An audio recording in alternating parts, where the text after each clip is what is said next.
सो देखो बेटा,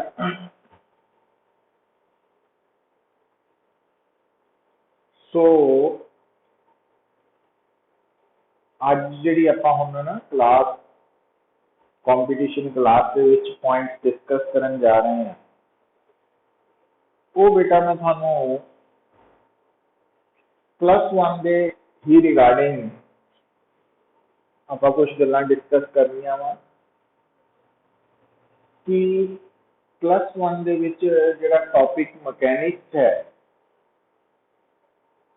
ਉਹਦੇ अंडर जो ਆਪਾਂ डिफरेंट टॉपिक स्टडी कीते है, जिदा कि motion in 1D, motion in 2D, motion in 3D, circular motion, projectile motion, then laws of motion का कंसेप्ट है, देन वर्क एनर्जी पावर है। तो अंकुर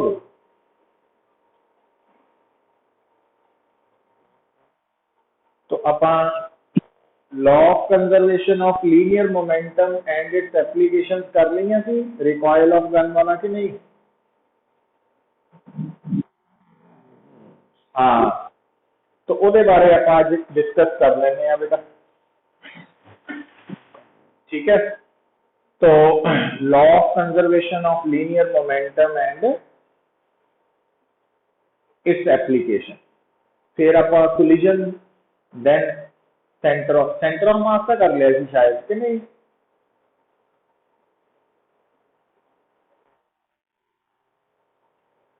ते law of conservation of linear momentum rocket वाला नहीं कीता सी?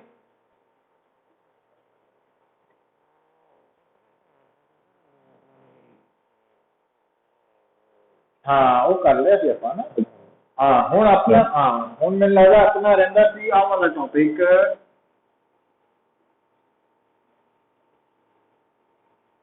कोलिजन बारे। तो कोलिजन बारे रहिंदा सी मेरे दिमाग च आ गई गल। देखो जदों तुसी कोलिजन नूं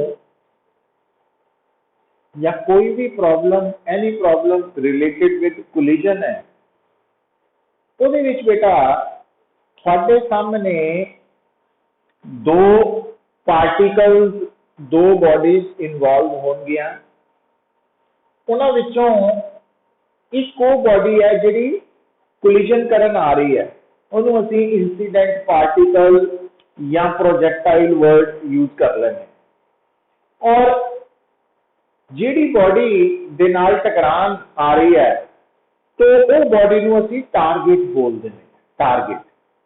तो इस करके कोलिजन दे कंसैप्ट नूं समझदे होए जिहड़ा सब तो बेसिक रिक्वायरमेंट तुहाडी है, जिहड़ा स्टार्टिंग है कोलिजन दे बारे, कि तुहानूं एक तां body incident particle word use कर लेंगे, और दूसरा है टारगेट। तो हुण गल नूं सुनियो पुत्तर, जदों आपां कोई भी problem related with, any problem related with collision है, तो उस नूं स्टडी करते वक्त साडे कोल दो स्टेट्स आउणगीਆਂ, before collision, just before collision, ते एक जस्ट आफ्टर कोलिजन। कोलिजन तो पहला ते कोलिजन तो बाद। तो ड्यूरिंग कोलिजन वाली स्टेट असीं डिस्कस नहीं करते, पर एक गल तुहानूं बड़ी समझ होनी चाहिए है, वो की है कि जदों भी दो या दो तो ज्यादा पार्टिकल्स इंटरैक्ट करते हैं, कोलाइड करते हैं, तो at the time of collision, collision के दौरान enormously large amount of force act, बहुत वड्डी फोर्स एक्ट करती है, बहुत वड्डी ज्यादा फोर्स एक्ट करती है। तो उस फोर्स दे कंपैरेटिवली बाकी फोर्सेस ਜਿਹੜੀਆਂ ਉਹ नेगलिजिबली स्मॉल ਹੁੰਦੀਆਂ, पर ये ਜਿਹੜੀ फोर्स एक्ट करती है, ये ਜਿਹੜੇ इंटरैक्ट करने वाले पार्टिकल्स है, इंसीडेंट पार्टिकल ते टारगेट, ये एक दूजे ते लगाते हैं। तो इन्हां फोर्सेस ਨੂੰ ਅਸੀਂ इंटरनल फोर्सेस काउंट करांगे। क्यों? क्योंकि कोलिजन के दौरान बेटा ਅਸੀਂ इंसीडेंट पार्टिकल ते टारगेट ਨੂੰ ਮਿਲਾ ਕੇ ਇੱਕ आइसोलेटेड सिस्टम ਮੰਨਦੇ ਹਾਂ, क्योंकि बाकी फोर्सेस इन्हां इंटरनल फोर्सेस से कंपैरेटिवली बहुत घट है, तो इस करके कोलिजन के दौरान टोटल मोमेंटम जी कंजर्व रहेगी।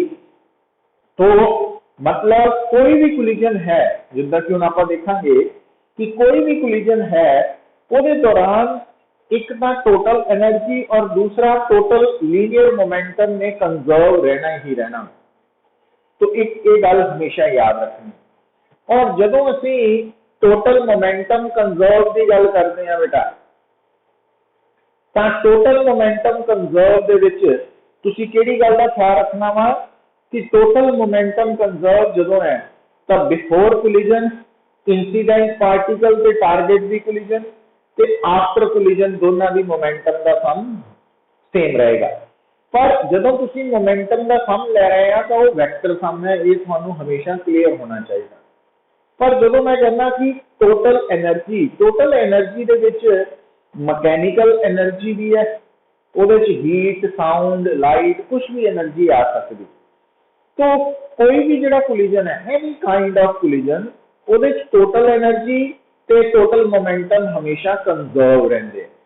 और टोटल मोमेंटम कंजर्व इस करके रहंदी है कि सिस्टम के कोलिजन के दौरान जिहड़ियां फोर्सेस एक्ट करदियां इंटरनल फोर्सेस उन्हां दे कंपैरेटिवली बाकी सारियां फोर्सेस वो नेगलिजिबली स्मॉल होंदियां। तो असीं कहने हैं कि नेट फोर्स ड्यूरिंग कोलिजन 0 है, तो जिस करके टोटल मोमेंटम सिस्टम की कंजर्व रहेगी।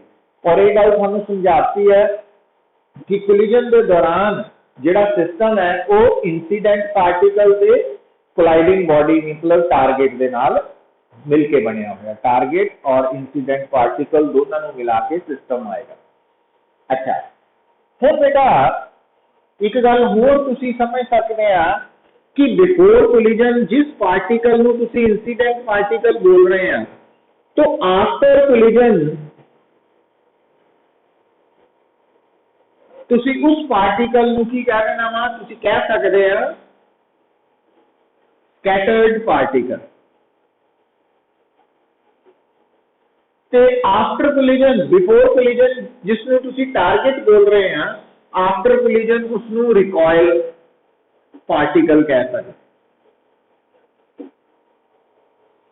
ठीक है, तो टारगेट से रिकॉइल पार्टिकल और इंसिडेंट से स्कैटर्ड पार्टिकल सेम ही है, बस ये है कि बिफोर कोलिजन और आफ्टर कोलिजन उन्होंने नाम कई बार चेंज कर दिए जाते हैं। तो ये टर्म थानू पता होनी चाहिए। मतलब कोलिजन के कंसैप्ट को समझने वेले तो ये टर्म्स जिहड़ियां बेसिक टर्म्स है इन्हां दी पहचान होनी जरूरी है। दूसरी गल बेटा देखो, ये जरूरी नहीं है कि कोलिजन के दौरान जो कोलिजन होया तो टारगेट ते इंसीडेंट पार्टिकल दोनों मोशन च होण। ठीक है, तो टारगेट रेस्ट पे और इंसीडेंट पार्टिकल मोशन च हो सकता वा। तो ये गल भी दिमाग च रखनी कि बड़ियां सिचुएशंस आउणगियां जिहदे विच टारगेट रेस्ट पे होएगा, स्टेशनरी टारगेट। तो स्टेशनरी टारगेट मीन्स टारगेट की वेलोसिटी बिफोर कोलिजन 0 है। ठीक होगी गल, एक क्लैरिटी होनी चाहिए है तुहानू। अगला पॉइंट की है बेटा, देखो जदों तुसी कोई भी कोलिजन स्टडी कर रहे हैं एनी काइंड ऑफ कोलिजन, तो उसनों तुसी कितना क्लासीफाई करते हैं बेटा। तो देखो जिहड़ा कोलिजन है इसनों एक तो असीं उहदी क्लासीफिकेशन करते हैं हेड ऑन और 1D कोलिजन,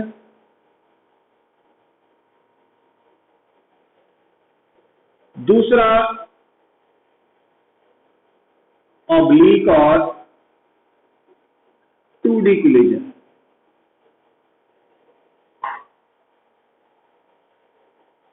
तो हेड ऑन और 1D कोलिजन या दूसरा है 2D कोलिजन और ऑब्लिक कोलिजन। जिहड़ा 1D कोलिजन है बेटा और जिहड़ा ऑब्लिक कोलिजन है, तो इहदे विच फर्क की है देखो कि अगर आ थोड़ा टारगेट है और आ इंसीडेंट पार्टिकल है,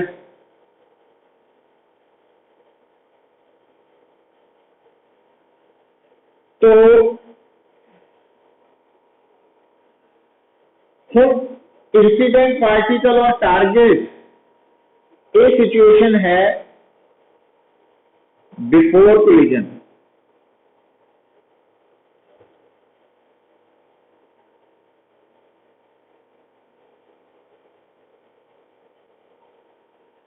तो इंसिडेंट पार्टिकल की वेलोसिटी है u1 बिफोर कोलिजन, मास है m1, टारगेट की बिफोर कोलिजन वेलोसिटी है u2, मास है m2, और कोलिजन तो बाद v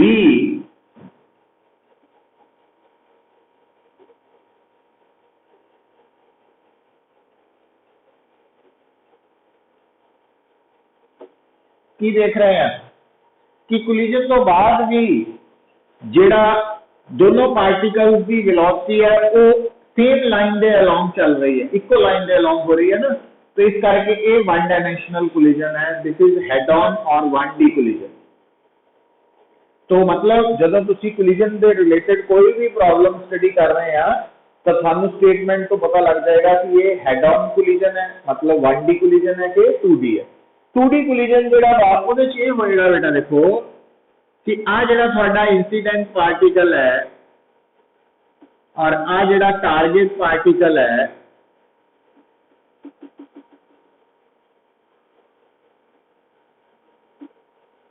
बिफोर कोलिजन, तो जदों इन्हां च टक्कर हुई तो आफ्टर कोलिजन तो आया टारगेट है इस तरफ चला गया और इंसिडेंट पार्टिकल आफ्टर कोलिजन इस तरफ आ गया।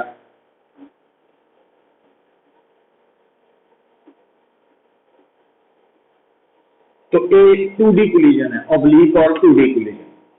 हम थानू जिद्दां कि दस्सिया कि आ इंसिडेंट पार्टिकल है और ये आफ्टर कोलिजन आ बात इनू असीं आफ्टर कोलिजन स्कैटर्ड पार्टिकल बोलते हैं ना। तो आ वाला जिहड़ा एंगल है, तो एक स्कैटर्ड पार्टिकल की वेलोसिटी की डायरेक्शन इनिशियल वेलोसिटी नाल बना रही है, तो ये एंगल ऑफ स्कैटरिंग है।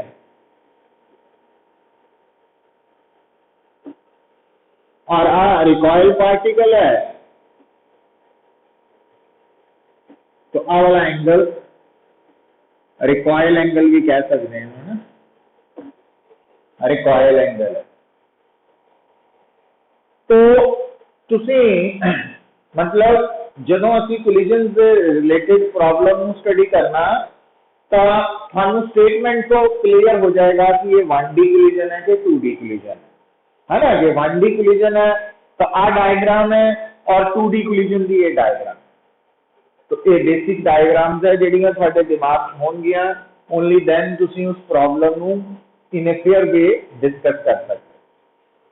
दूसरी गल बेटा कि ये जी आप कोलिजन की क्लासिफिकेशन की है 1D कोलिजन 2D कोलिजन, ये आप दस के की है इस बिहाफ से की है कि कोलिजन तो पहला और बाद चों जो वेलोसिटीज है उन्होंने डायरेक्शन की है। जे तो velocities along the same path ही रहनी फिर वो 1D है, जे डिफरेंट पाथ हो जाए फिर वो 2D है। हुण जो कोलिजन है ना बेटा, वो क्लासिफिकेशन तुसी इदां भी कर सकते हैं कि असी एक बोलते हैं elastic collision,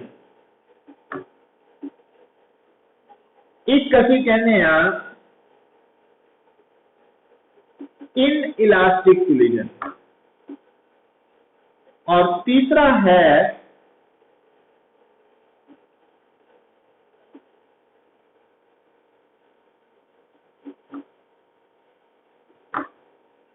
perfectly in elastic collision. In elastic collision के परफेक्टली इन इलास्टिक कोलिजन की डिफरेंस है, जबकि इलास्टिक कोलिजन और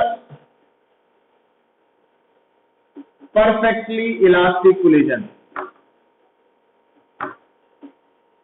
ए सेम है, इको चीज।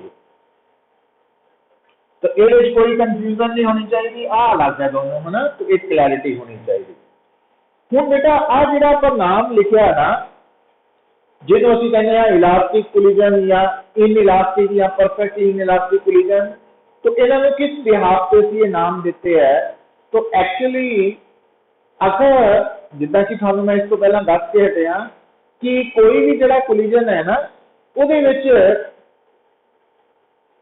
टोटल एनर्जी हमेशा कंजर्व रहेगी ते टोटल मोमेंटम भी हमेशा कंजर्व रहेगी। मतलब कोलिजन कोई भी है तुहाडे सामने तो total momentum the equation before collision and after collision तुसी हर कोलिजन लई लिख सकते हैं, तो वो इक्वेशन तुहाडे हेल्प करेगी।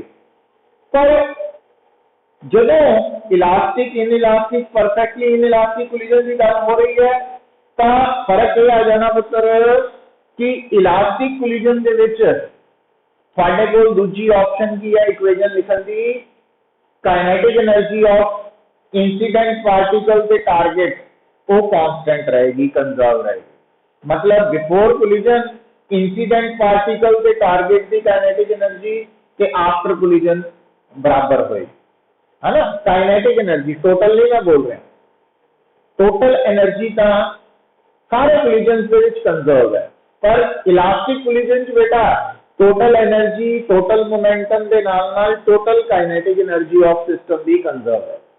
तो हुण टोटल मोमेंटम ते टोटल काइनेटिक एनर्जी तो दो इक्वेशन बन गई, उन्होंने सॉल्व करके तुसी रिजल्ट निकाल सकते हैं इलास्टिक कोलिजन।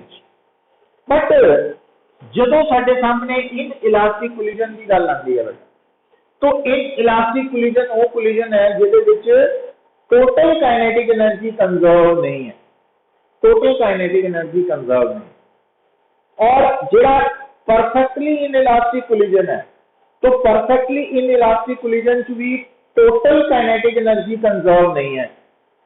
तो हम दिमाग से आएगा कि इनइलास्टिक कोलिजन ते परफेक्टली इनइलास्टिक की फर्क है। तो डिफरेंस ये है कि इनइलास्टिक कोलिजन ते परफेक्टली इनइलास्टिक कोलिजन दोनों विच ही टोटल काइनेटिक एनर्जी कंजर्व नहीं है, पर दोनों का फर्क यह है कि इनइलास्टिक कोलिजन की होगा आफ्टर कोलिजन इंसिडेंट पार्टिकल के टारगेट की वेलोसिटी डिफरेंट होएगी, बट परफेक्टली इनइलास्टिक कोलिजन की होएगा इंसिडेंट पार्टिकल के टारगेट की वेलोसिटी आफ्टर कोलिजन सेम होएगी।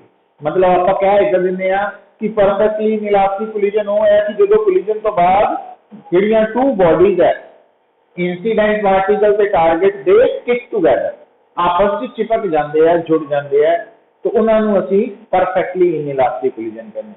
मतलब जदों भी तुहाडे सामने इंसिडेंट पार्टिकल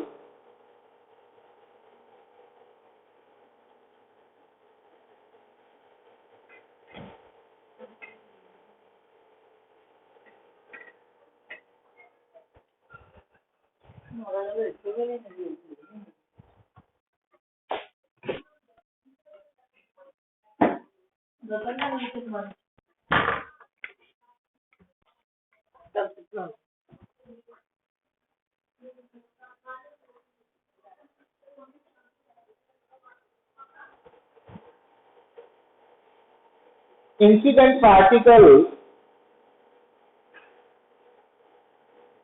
ते जो बेटा टारगेट है इन्हां दी काइनेटिक एनर्जी अगर कंजर्व है तो वो कोलिजन है थोड़ा इलास्टिक कोलिजन और परफेक्टली इलास्टिक कोलिजन ते जे कंजर्व नहीं है तो फिर उन्होंने असीं कहने आ इनइलास्टिक कोलिजन और या परफेक्टली इनइलास्टिक कोलिजन। पर दोनों का की फर्क है कि इनइलास्टिक कोलिजन दे विच टोटल एनर्जी जिहड़ी है वो तो कंजर्व है। मतलब बार बार मैं क्यों रिपीट कर रहा क्योंकि टोटल एनर्जी ते काइनेटिक एनर्जी च फर्क है।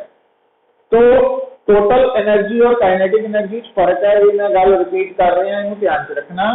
और परफेक्टली इनइलास्टिक कोलिजन और इनइलास्टिक कोलिजन का की डिफरेंस है कि कोलिजन तो बाद दो बॉडीज जिहड़ियां वा दे स्टिक टूगैदर।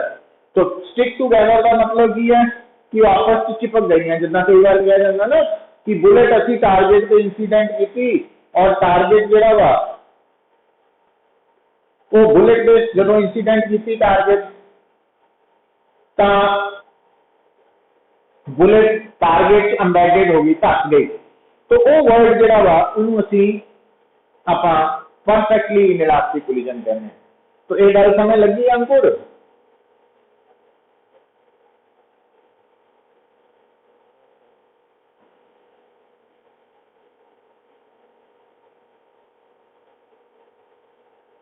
हुण देखो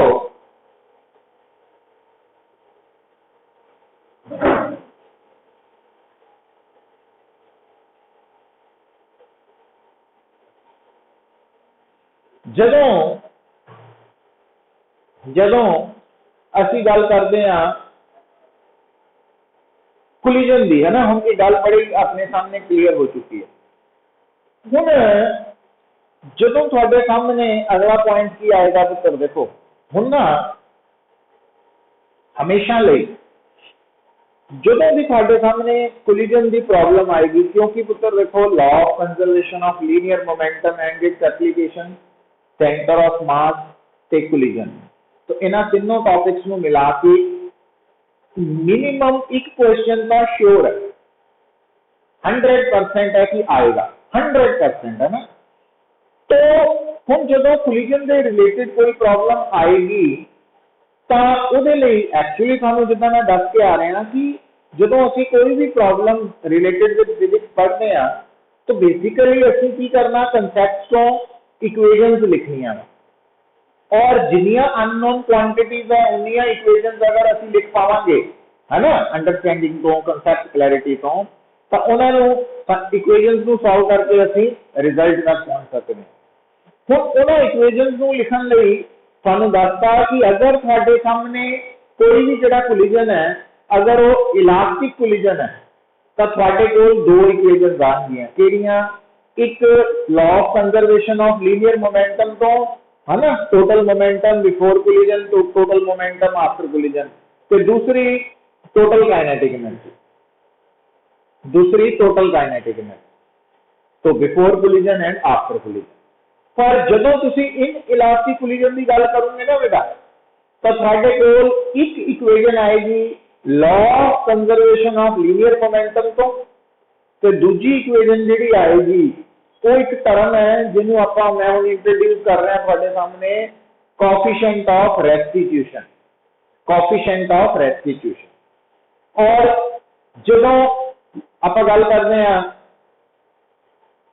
परफेक्टली इनइलास्टिक कोलिजन, उहदे विच एक इक्वेशन आएगी वो law of conservation of linear momentum.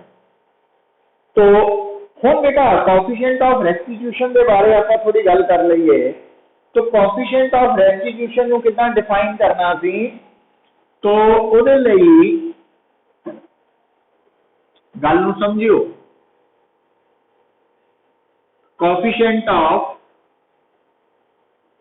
Restitution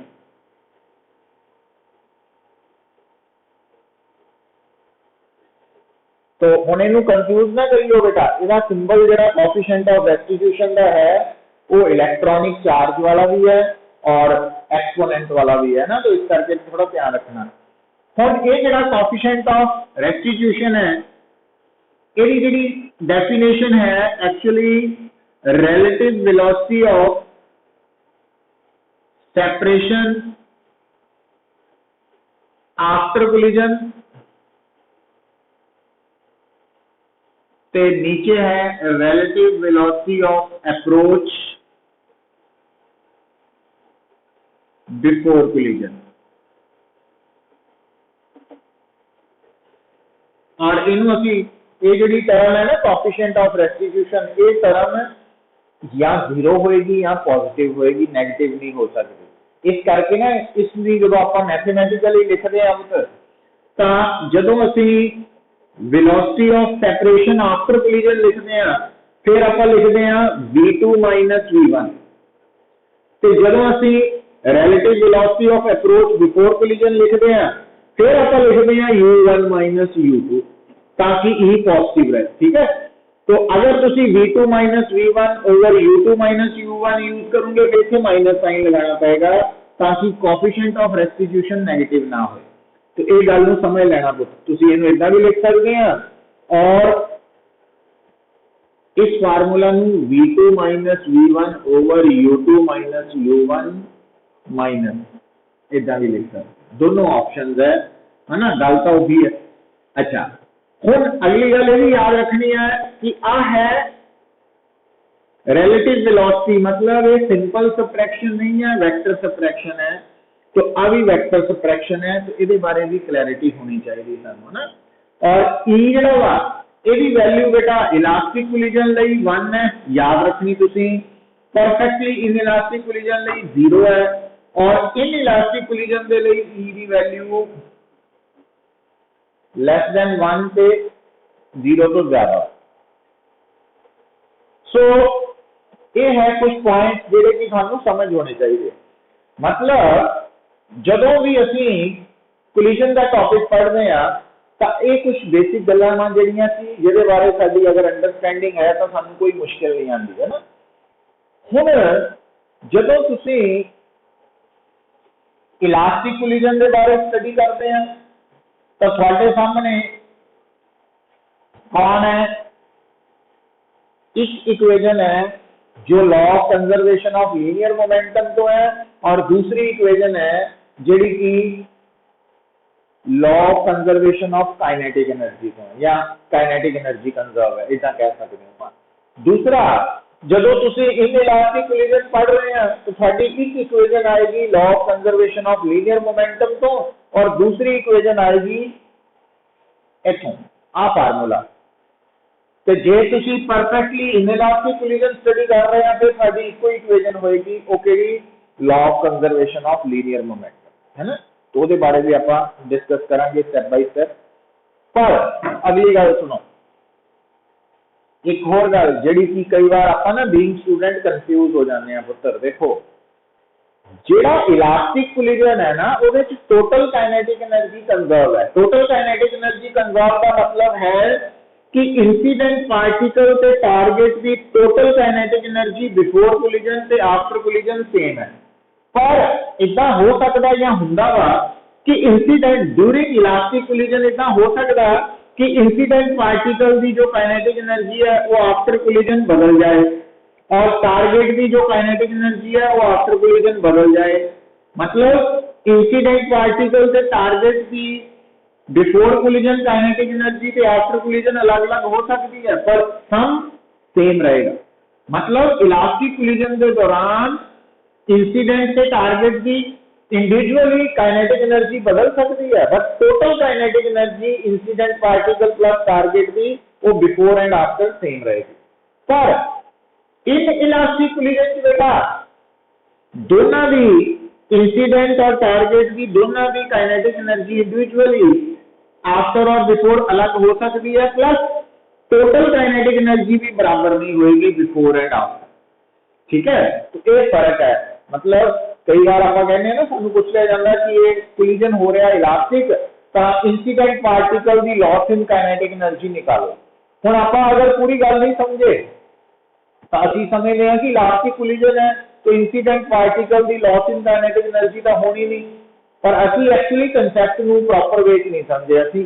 असी kinetic energy of incident particle conserve रहिंदी है टारगेट भी कंजर्व रहिंदी इदां नहीं कह रहे हैं। तो इंसिडेंट पार्टिकल से टारगेट नूं मिला के बने सिस्टम की kinetic energy during elastic collision conserve रहिंदी है। तो इस गल नूं फॉलो करना साडे लई जरूरी है।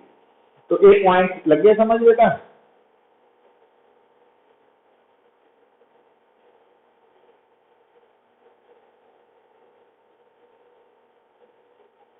अंकुर